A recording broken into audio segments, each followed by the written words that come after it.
Hello everyone, Radhe Radhe. कैसे हैं आप सब? आशा करते हैं सब ठीक होंगे। Welcome to my new blog. तो चलिए करते हैं अपने इवनिंग ब्लॉग की शुरुआत।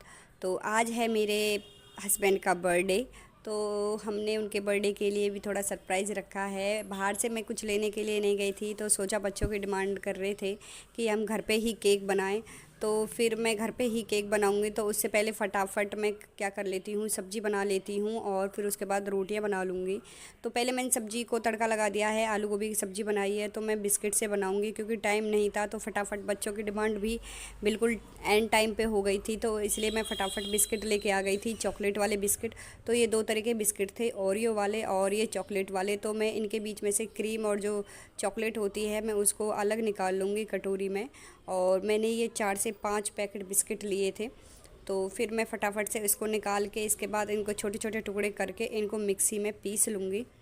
तो अब बच्चों की डिमांड है, वैसे उन्होंने अपना बर्थडे वैसे कभी मनाया नहीं है, तो बच्चे कह रहे थे कि नहीं अभी बर्थडे मनाना है पापा का। तो फिर बस मैं बनाने लग गई थी। मैं कि चलो बच्चे कह रहे हैं तो बच्चों की जिद से ही तो कम से कम मना लेंगे।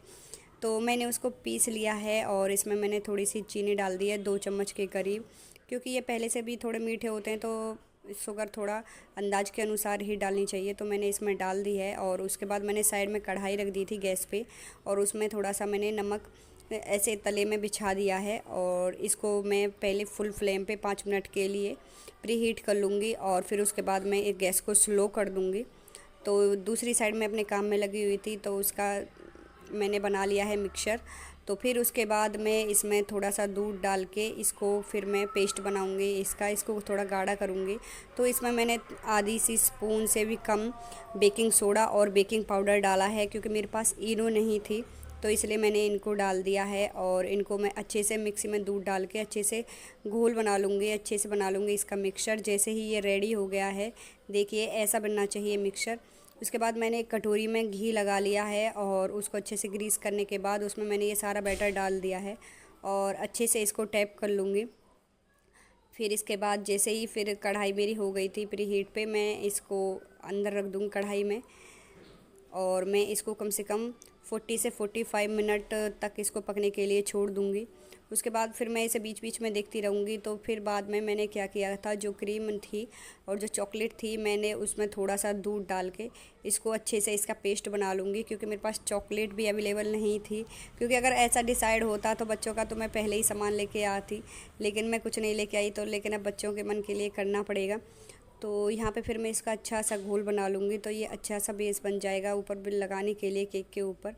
तो फिर काम तो मेरा साइड में हो ही रहा था और फिर बर्तन काफ़ी हो गए थे इस चक्कर में। तो पहले मैं फटाफट से बर्तन धो लूँगी। इतने कुकर में जो सब्ज़ी है उसको मैं बाद में खाली करूँगी, क्योंकि बर्तनों से जगह पूरा स्लिप भर गई थी, तो उसको मैं बाद में करूँगी। और साइड में केक भी बन रहा था, तो बर्तनों को फटाफट निपटाने के बाद फिर मैं देखती हूँ कि इसको चेक करते। तो ये देखो, ये थोड़ा थोड़ा पकने लग गया है और ये मैंने सब्ज़ी को खाली करके रख दिया है। फिर उसके बाद फिर मैंने उसको देखा है, तो मैंने इसमें देखा है कि चाकू लगा के ये अच्छे से पक गया है।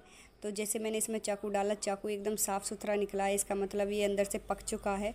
इसके बाद मैंने इसको निकाल लिया और उसे ठंडा करने के लिए छोड़ दिया है। जैसे ये ठंडा हो गया था, तो मैंने इसको प्लेट में निकाल लिया है और उसके बाद इस पर मैं ये चॉकलेट का जो बेस था इसको मैं लगा दूँगी। सजाने के लिए कुछ था नहीं, तो फिर मैं इस पर ये बादाम रखे थे, बादाम को हाफ़ कट करके बादाम इसके ऊपर लगा दूँगी, जिससे ये डेकोरेट करने में थोड़ा अच्छा लगे। और हमारा केक बिल्कुल हो गया है रेडी। अब फटाफट से बनाने के लिए तो ये केक सही है, तो बच्चों की डिमांड है तो फिर माननी तो पड़ेगी ही। फिर हस्बैंड भी आ गए थे ड्यूटी से, तो फिर बच्चों ने उनको सरप्राइज़ दिया। बच्चों की खुशी को देख के काफ़ी खुशी होती है। और हस्बैंड ने बच्चों के कहने से बर्थडे मनाया। वैसे ये मनाते नहीं हैं अपना बर्थडे, और हम सब ने बच्चों ने सेलिब्रेट किया। तो फिर खाने के लिए भी ये लेके आ गए थे बच्चों के लिए, बच्चों की डिमांड पे पिज़्ज़ा। तो यहाँ पे फिर हम सारे बैठ के पिज़्ज़ा एंजॉय करने लगे। तो कुछ मिठाई भी लेके आए थे। तो पहली बार हस्बैंड ने बर्थडे मनाया है, तो ये समझ लो बच्चे तो इतने खुश हो रहे थे। तो बच्चों के लिए तो सब कुछ हाजिर है। तो चलिए फ्रेंड्स, इसके बाद ये मेरा आज का नाइट का व्लॉग कंप्लीट हो गया है। फिर है मेरा नेक्स्ट डे का व्लॉग। तो आज बेटी छोटी वाली जा रही है स्कूल। आज इसके स्कूल में वैसाखी सेलिब्रेट कर रहे हैं, तो इसको सूट डाल के जाना था। तो मैंने ये टॉप था, इसे यही पहना दिया है। तो इसको सजने धजने का काफ़ी शौक़ है, लेकिन लड़कियों को तो रहता भी है। तो इसको मैं यहाँ पे रेडी कर दूँगी और इसको स्कूल छोड़ के आऊँगी। बड़ी वाली बेटी पहले जा चुकी है स्कूल। तो ये देखिए इसको सजने का कितना शौक़ है। बच्चे ये समझ लो इनको मेकअप की चीज़ों के बारे में काफ़ी पता रहता है, जितना हमको नहीं पता इतना इनको पता रहता है। तो फिर इसके बाद इसको स्कूल छोड़ के आ जाऊँगी। इसका लंच मैंने तैयार कर दिया है। तो उसके बाद फिर मैंने अपना घर का सारा काम निपटा लिया था। सुबह वैसे मैं एक बार नहा चुकी हूँ पूजा वूजा करने के बाद। फिर बाद में फिर मेरा काम रह जाएगा जो मैं उसको कंप्लीट कर लूँगी, क्योंकि कपड़े धुलने के बाद फिर मुझे दोबारा नहाना पड़ता है, क्योंकि कपड़े धोते टाइम गीली भी हो जाती हूँ। तो उससे बढ़िया है कि दोबारा नहा लिया जाए। फिर बेटी को लेने आ गई थी स्कूल। उसके बाद वहाँ से आने के बाद बनाए हैं सबके लिए खाना। तो चलिए फ्रेंड्स, आज के व्लॉग में बस इतना ही। मिलते हैं कल फिर नेक्स्ट व्लॉग में।